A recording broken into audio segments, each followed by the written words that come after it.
एक बार श्री कृष्ण को रोते देखकर गोपी श्री कृष्ण से रोने का कारण पूछती है। उसी के उत्तर में श्री कृष्ण कहते हैं, सुनो सखी, जहां प्रेम है वहां निश्चय ही आंखों से आंसुओं की धारा बहती रहेगी। प्रेमी का हृदय पिघलकर आंसुओं के रूप में निरंतर बहता है और उसी अश्रुजल प्रेम जल में प्रेम का पौधा अंकुरित होकर निरंतर बढ़ता रहता है। सखी, मैं स्वयं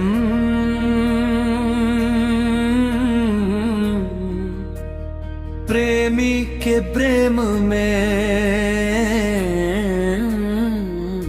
निरंतर रोता रहता हूँ। मेरी आंखों से निरंतर आंसुओं की धारा चलती रहती है। मेरी इच्छा नहीं थी कि मैं बताऊं, पर तुमने बार बार पूछा तुम क्यों रोते हो, तो आज बात कह देता हूं।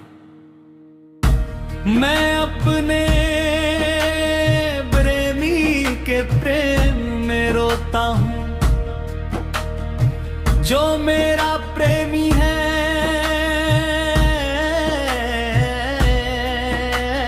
वह निरंतर रोता है और मैं भी उसके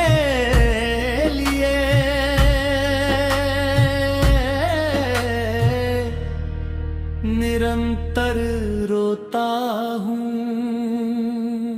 सखी, जिस दिन मेरे जैसे प्रेम के समुद्र में तुम डूबोगी,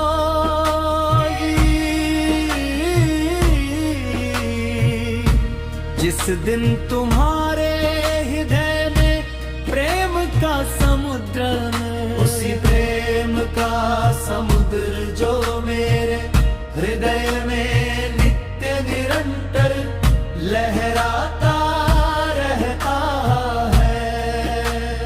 लहराने लगेगा उस दिन तुम भी मेरी ही तरह बस केवल रोती रहोगी।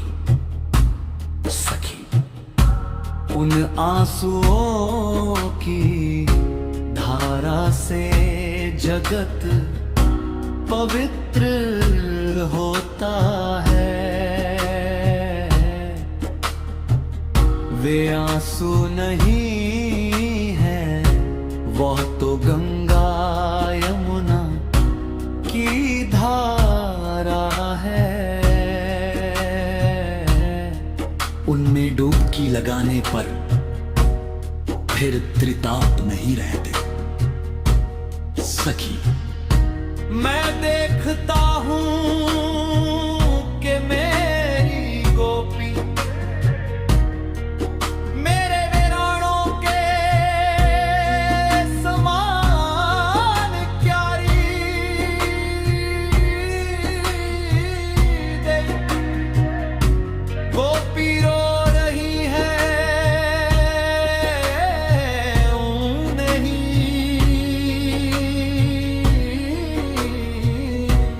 प्रियतमा रो रही है। बस मैं भी यह देखते ही रोने लगता हूँ। मेरा हृदय भी रोने लगा जाता है। मेरी रिया राणों से बढ़कर प्यारी गोपी जिस प्रकार एकांत में बैठकर रोती है, वैसे ही मैं भी एकांत में बैठकर रोता हूं और रो रो कर प्राण शीतल करता हूं। यही है मेरे रोने का रहस्य।